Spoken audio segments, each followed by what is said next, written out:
President Donald Trump has joined his wife Melania Trump in calling on the ABC TV network to take action against comedian Jimmy Kimmel for jokes, targeting her as the debate over free speech, polarizing rhetoric and political violence grows louder in the United States. Melania Trump on Monday accused the host of Jimmy Kimmel Live of deepening the political sickness within America with his comedy 2 days after gunfire erupted outside the White House Correspondents' Dinner, which Trump and her husband attended.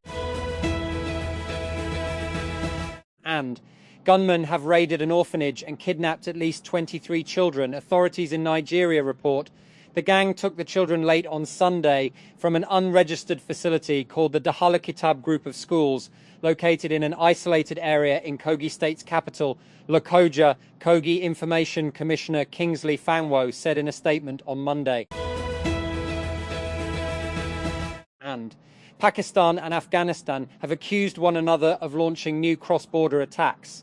Afghanistan's Taliban authorities said on Monday that 4 people were killed in attacks in the eastern Kunar province. Pakistani officials reported at least 3 civilians were injured by gunfire in South Waziristan. Ineffable Intelligence, a British AI lab founded a mere few months ago by former DeepMind researcher David Silver, has raised $1.1 billion in funding at a valuation of $5. $1 billion to join the race for novel AI models that could outperform large language models. According to its newly launched site, Ineffable aims to create a superlearner capable of discovering knowledge and skills without relying on human data by leveraging reinforcement learning, a technique in which AI systems learn through trial and error rather than studying human-generated examples. This is Silver's area of expertise. On Monday, Microsoft and OpenAI announced that they have once again renegotiated the deal binding the two companies.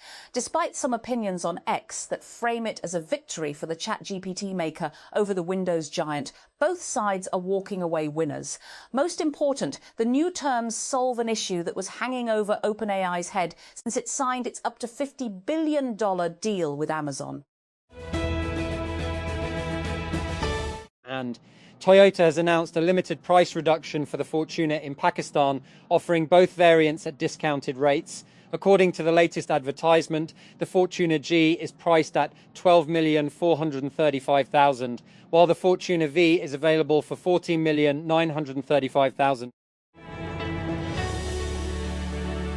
Lahore. The Punjab Assembly passed on Monday the Child Marriage Restraint Bill 2026, which sets 18 years as the minimum legal age for marriage for both boys and girls and declares underage marriage a non-bailable offence.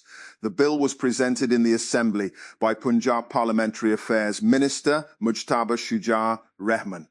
However, the lawmakers were not initially provided copies of the bill, which led to a heated debate. And the Democratic Republic of the Congo, DRC, plans to set up a paramilitary unit to secure the country's large mining sites. The General Inspectorate of Mines, IGM, which oversees the East African country's abundant deposits of critical minerals, and announced the creation of the Mining Guard on Monday. And the unit will be backed by investments from the United States and United Arab Emirates as Washington and its ally seek to lock in access to the minerals, and the DRC struggles with rebel groups for control in the country's troubled east. And gunshots shattered the White House Correspondents' Dinner, throwing Washington's biggest night into chaos. We unpack how it happened, who the suspect is, how security responded, and what US President Donald Trump said afterward. We also examine the fallout and what it reveals about a White House under pressure. So what happens next? In this episode, Pirates are suspected of having hijacked a cargo vessel off the coast of Somalia. Officials and maritime security groups report. The reported hijacking on Monday was the second off Somalia in less than a week. The attack was on the Sword, which was carrying cement from Suez, Egypt, to the Kenyan port city of Mombasa, and was flying the flag of St. Kitts and Nevis. Israel's far-right Naftali Bennett and centrist opposition leader Yair Lapid have announced that they will resume the alliance that last toppled Benjamin Netanyahu's government in 2021, which at the time ended the latter's 12-year hold on the country's leadership. Speaking in Herzliya on Sunday, both former prime ministers addressed the waiting press pack from identical podiums, with Bennett telling reporters, "Tonight we are uniting and establishing the Together Party under my leadership, a party that will lead to a great victory and the opening of a new era for our beloved country." And Sky, an iPhone app still in private testing, wants to change how people interact with AI on their smartphones. And even before it's launched, it's already attracted interest online and from investors and tens of thousands of users, according to its creator. A sign that consumers might want a more AI-aware iPhone. Instead of launching an app or speaking to an AI chatbot, the startup is working to design an agentic home screen for the iPhone, using iOS widgets as its interface.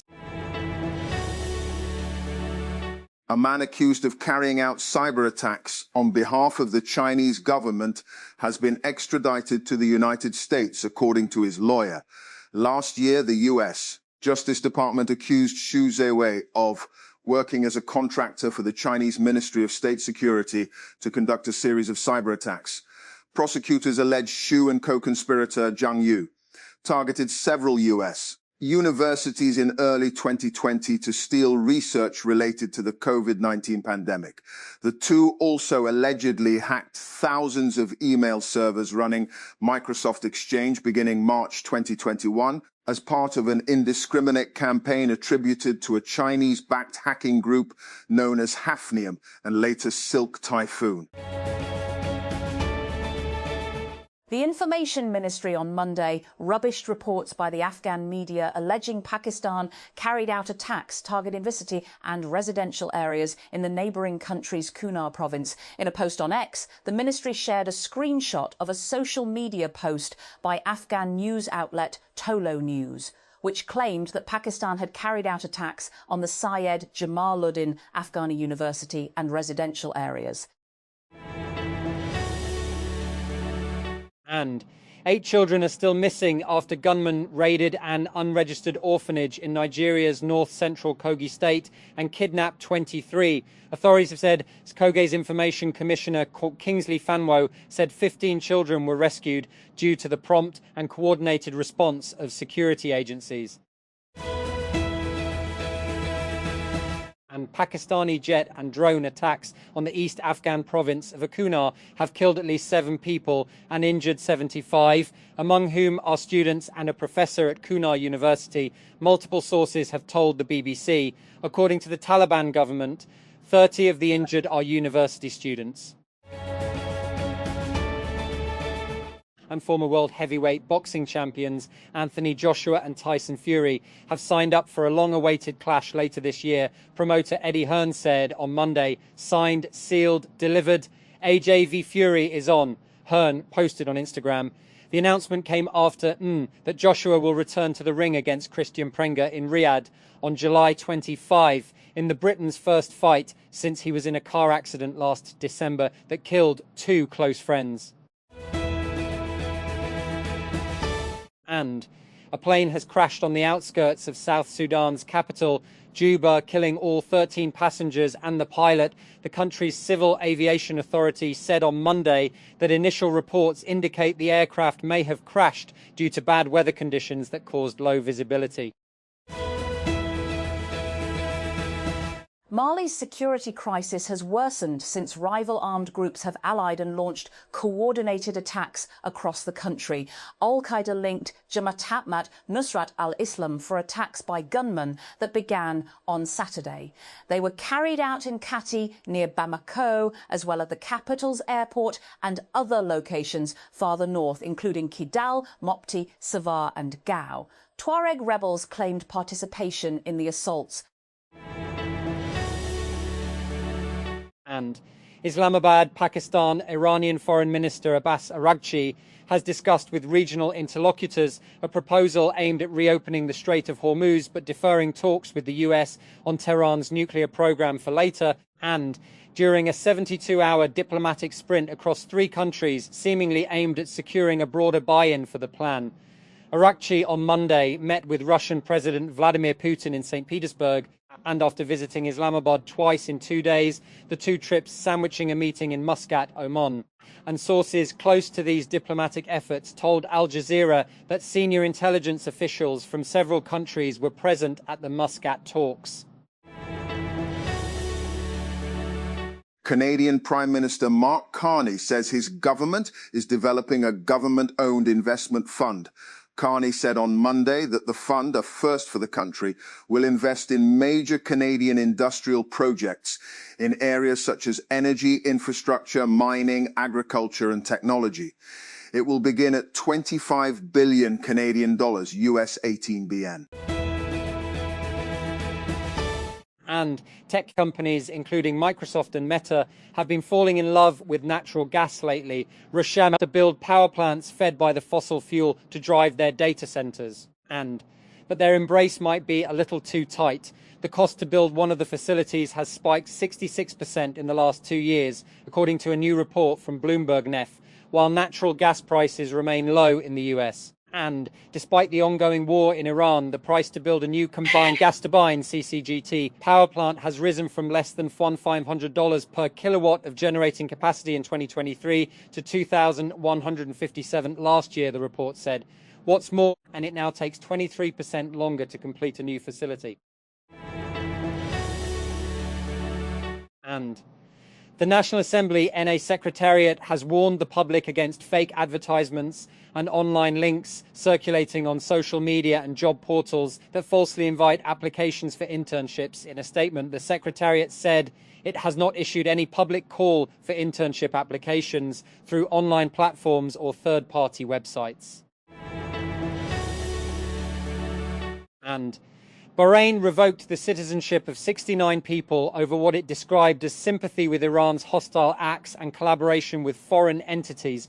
The kingdom's interior ministry said in a statement, the ministry said that the 69 people included accused individuals and their family members, and that they were all of non-Bahraini origin. US First Lady Melania Trump said on Monday it was time for ABC to take a stand on Jimmy Kimmel over a joke, likening her to an expectant widow, a jibe with eerie resonance after a shooting at a dinner attended by President Donald Trump.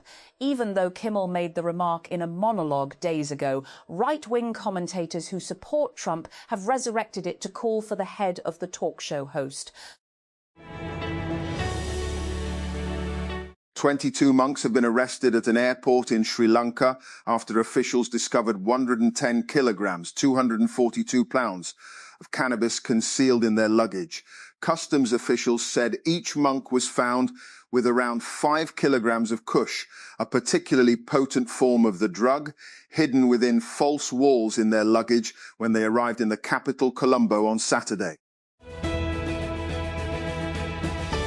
Gunshots shattered the White House Correspondents' Association dinner, throwing Washington's biggest night into chaos. We unpack how it happened, who the suspect is, how security responded, and what US President Donald Trump said afterward.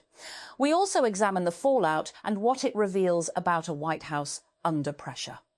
So what happens next? In this episode, the Treaty on the Non-Proliferation of Nuclear Weapons, NPT, the cornerstone of global efforts to prevent the spread of nuclear weapons, has opened its 5-year review conference in New York under the shadow of a fragile ceasefire between the United States and Iran. At the center of the discussions will be Iran's enriched uranium stockpile. How much remains, where it is located, and what will ultimately happen to it. A series of coordinated attacks carried out by left-armed groups across Mali has exposed security vulnerabilities in the military-ruled country. Analysts say since gaining independence from French rule in 1960, the West African nation has navigated cycles of political instability, punctuated by persistent attacks from armed groups, military coups and financial crises. And Microsoft CEO Satya Nadella is far less vocal about his worldviews than Palantir's Alex Karp. And yet France is taking steps to reduce its reliance on Windows, and while its domestic intelligence agency recently renewed its contract with the increasingly controversial data analytics company, this paradox is representative of Europe's messy breakup with US tech. And after painful realizations that it comes with strings attached, governments across the region are looking to rely less on American providers. But the steps taken so far have been uneven and often reactive.